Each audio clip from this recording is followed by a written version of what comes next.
A'udzubillahiminasyaitonirrajim. Bismillahirrahmanirrahim. Amma ba'du. Assalamualaikum warahmatullahi wabarakatuh. Alhamdulillahirabbil alamin wa bihi nasta'in ala umuri dunya waddin. Wassalatu wassalamu ala asrofil anbiya'i wal mursalin wa ala alihi wa sahbihi ajma'in. Kita puji Allah Subhanahu wa taala yang telah menciptakan kita, yang memelihara kita, yang memberikan berbagai-bagai nikmat kepada kita sampai pada sore hari yang berbahagia ini. Segala nikmat yang diberikan Allah kepada kita, marilah kita banyak-banyak bersyukur kepada Allah supaya nikmat yang diberikan Allah ini berkah kepada kita, supaya kita tidak tergolong kepada hamba-hamba Allah yang kufur nikmat. Kemudian selawat beriring salam kita sampaikan kepada Nabi kita Habibullah Muhammad Rasulullah Sallallahu Alaihi Wasallam. Allahumma salli wa sallim alaihi. Dengan datangnya beliau membawa ajaran dan syariat kepada kita sampai pada sore hari yang berbahagia ini. Sebahagian daripada ajaran-ajaran beliau dari Allah Subhanahu Wa Taala, insya Allah dapat kita laksanakan. Dan kita berharap kepada beliau, kiranya beliau bermurah hati dan berkenan memberikan syafaat nanti kepada kita di mahsyar kelak. Amin ya arhamar rahimin. Yang kami hormati ibu sahibul bait di rumah yang berbahagia dan yang bertuah ini, dan yang kami hormati ibu-ibu saudara-saudariku sekalian seluruh jemaah majlis taklim yang dimuliakan Allah Subhanahu wa taala. Ibu-ibu saudara-saudariku sekalian yang kami hormati, hari ini topik ceramah kita hablum minallah wa hablum minannas. Artinya hablum minallah wa hablum minannas itu hubungan hamba kepada Allah dan hubungan hamba terhadap hamba. Ibu-ibu saudara-saudariku sekalian, yang dikatakan hablum minallah itu adalah hubungan. Apa hubungan kita kepada Allah? Hubungan kita kepada Allah karena kita diciptakan Allah, dipelihara Allah, disayangi Allah, dirahmati Allah, dikasihi Allah. Maka hubungan kita kepada Allah melalui ibadah dengan melaksanakan perintah Allah. Terutama perintah-perintah Allah yang kita laksanakan adalah pertamanya adalah melaksanakan sholat. Baik perintah yang wajib, baik perintah yang sunat, itulah hubungan kita kepada Allah. Jadi pada saat itu hubungan kita kepada Allah dengan perintah yang wajib, rukun Islam yang kelima. Yang pertama dengan melaksanakan sholat, kemudian dengan melaksanakan puasa, melaksanakan haji, kemudian melaksanakan zakat. Itulah hubungan kita kepada Allah dengan melaksanakan ibadah-ibadah yang wajib. Adapun ibadah kita kepada Allah yang sunat itu juga hablum minallah. Hablum minallah itu ada yang wajib dan ada yang sunat. Adapun yang sunat itu hubungan kita kepada Allah termasuklah kita melaksanakan ibadah sholat sunat qobliyah, ba'diyah, atau puasa sunat Senin Kamis, atau puasa 3 hari dalam 1 bulan, 13, 14, 15 hari bulan, ataupun ibadah-ibadah lain. Seperti ibadah lain hubungan kita kepada Allah dengan ibadah yang sunat, seperti kita melaksanakan infak itu yang saya artinya hari itu kita musyawarahkan bagaimana itu saya himbau. Kenapa? Karena itu ibadah yang sunat. Ada ibadah yang sunat yang luar biasa membantu kita, mulai di dunia dibantunya sampai kepada akhirat. Itulah termasuk infak, sedekah, wakaf. Nah itulah dia. Kenapa? Karena dari segala ibadah-ibadah yang sunat kita kerjakan, yang paling terbesar menolong kita adalah infak, sedekah, dan wakaf. Kapan itu ditolongnya kita? Di dunia kita akan ditolongnya. Di akhirat kita juga akan ditolongnya. Nah, kalau ibadah yang sunat ini artinya hubungan kita hablum minallah kepada Allah ini dengan melalui yang sunat, seperti kita berimpak, bersedekah, berwakaf, kemudian kita membantu anak yatim, fakir miskin. Itu adalah hubungan kepada Allah melalui ibadah yang sunat. Ada lagi ibadah yang sunat kita kerjakan dengan hubungan kepada Allah, banyak. Menolong orang tatkala dia dalam kesulitan, walaupun itu dengan cara mengutang, bukan hanya memberi, dengan cara mengutang aja pun itu rasanya besar. Kenapa? Saat orang yang sangat membutuhkan itu, Di situ kita dapat menolong dia. Itulah rasanya yang paling besar nikmat Allah.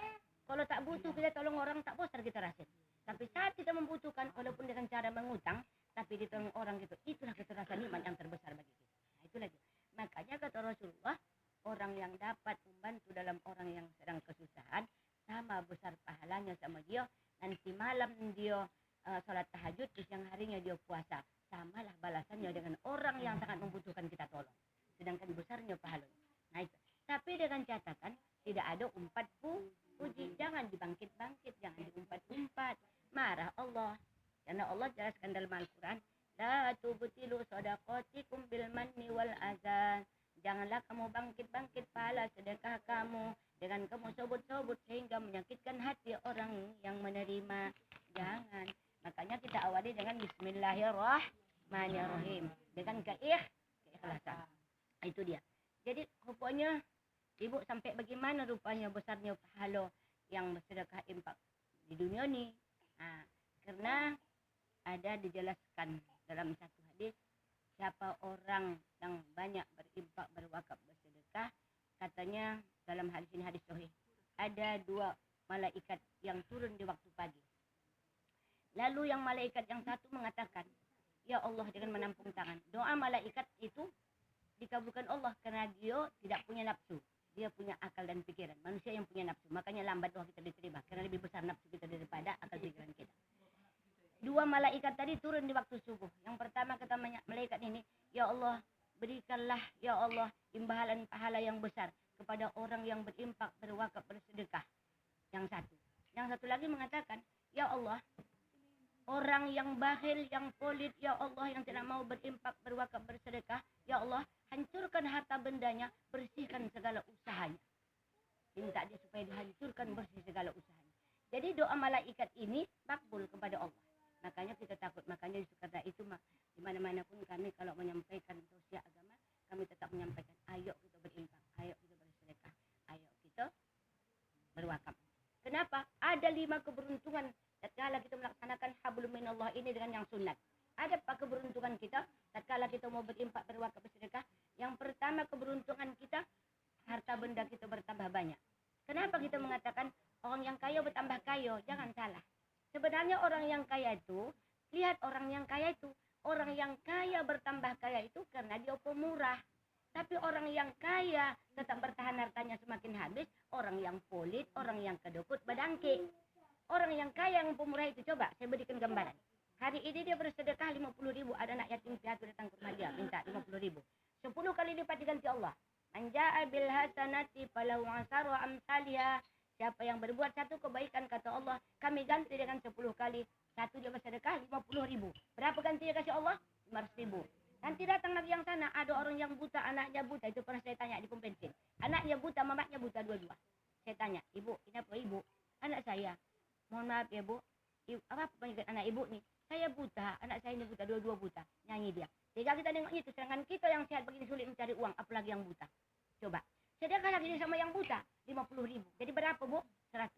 100 kali 10 diganti Allah berapa? 1 juta. 10 kali dia bersedekah pada hari itu 50-50. Bayangkan ibu, udah berapa? 250, 2,5 juta satu hari ganti Allah. Tapi tatkala dia lupa, dia mengasih itu kapan itu dia mengasih tak diingat dan tak dicatatnya, di situ Allah akan menggantinya. Itu baru di dunia. Itu baru di dunia, belum di akhirat. Nah, itulah dia. Makanya kita bilang bukan yang kaya bertambah kaya karena banyak duitnya, salah. Orang yang kaya yang banyak infak, sedekah, wakafnya pemurah, itulah yang diganti Allah hartanya. Orang yang kaya tapi colit, palingan bertahan hartanya mendapat musibah di dunia. Di akhirat jangan tanya, balas sama laknat diberikan Allah kepada. Apa laknat diberikan Allah? Jauh daripada limpahan rahmat Allah dan jauh daripada surga yang dibayangkan. Nah, itulah dia. Itulah keberuntungan kita kalau kita banyak bersedekah, berinfak, berwakaf. Yang kedua, menjadi obat. Kenapa bisa menjadi obat? Nah, ini contoh. Ini terjadi pada kita sendiri. Ada anak-anak. Lalu anaknya menangis. Rupanya dikasih mamaknya jajannya 5.000 3 orang. Lalu kita tanya. Kenapa menangis nak? Kenapa menangis nak? Adik-beradik sekolah. Kenapa menangis nak?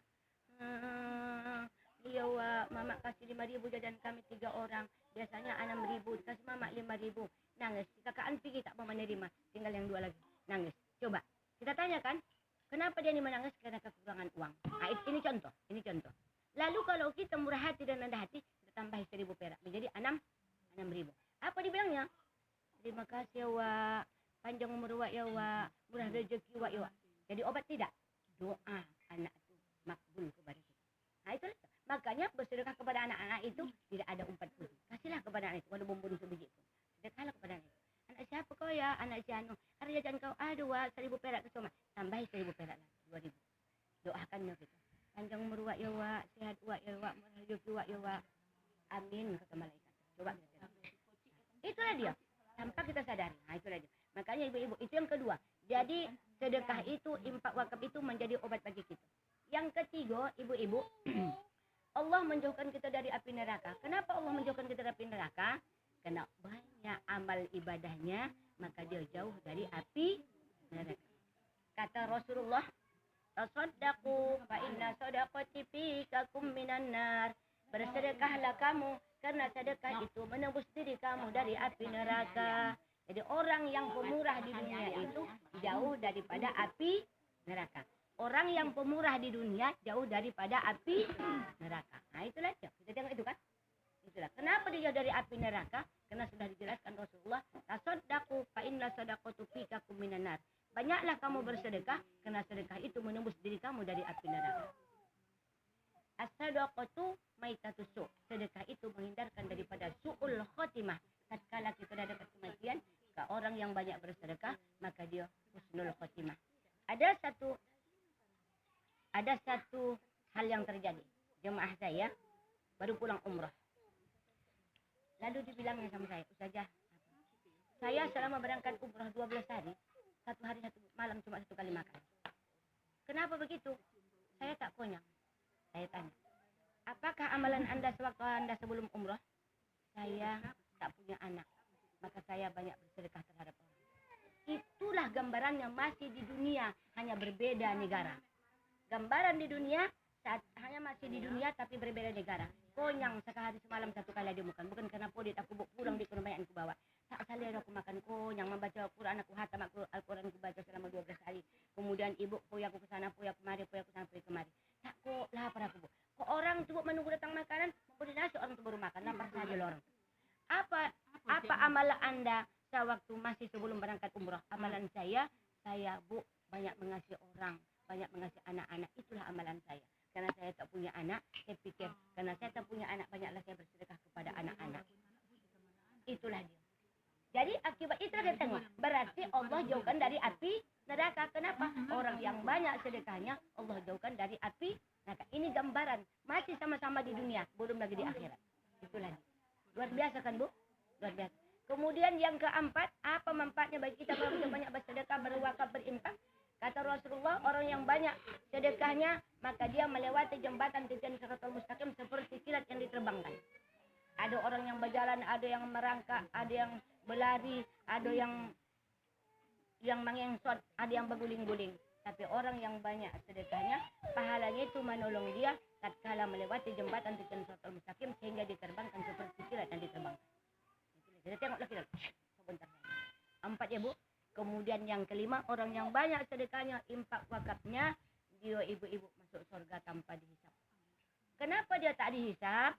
Kenapa tak ditanya amal baiknya, tak ditanya perbuatan jahatnya? Karena pahala sedekah itu luar biasa manfaatnya bagi dia. Di dunia dan di akhirat. Di akhirat dia tanpa dihisap, tak dihisap dia. Itu hadis Rasulullah. Tidak dihisap. Orang yang banyak sedekahnya selama hidup di dunia, dia tak dihisap masuk surga. Amal dia mengantarkan dia ke pintu surga. Itulah empat. Jadi hubungan kita kepada Allah ada 2, yaitu itulah dia hablum minallah. Ada ibadah yang wajib dan ada ibadah yang sunat. Tapi ibadah yang sunat ini kita kerjakan orang sepele. Alah yang sunat aja kok tak dikerjakan, tak berdosa. Ini kerjakan berapa pahala. Tapi ibadah yang sunat inilah kata Rasul yang banyak mengantarkan orang ke surga. Kalau masalah yang wajib itu memang sudah kewajiban kita, tapi yang sunat ini yang banyak mengantarkan kita kepada surga Jannatul Naim, surga Jannatul Ma'wa dan surga Jannatul Firdaus. Kemudian ibu-ibu saudara-saudara sekalian yang kami hormati dan kami muliakan.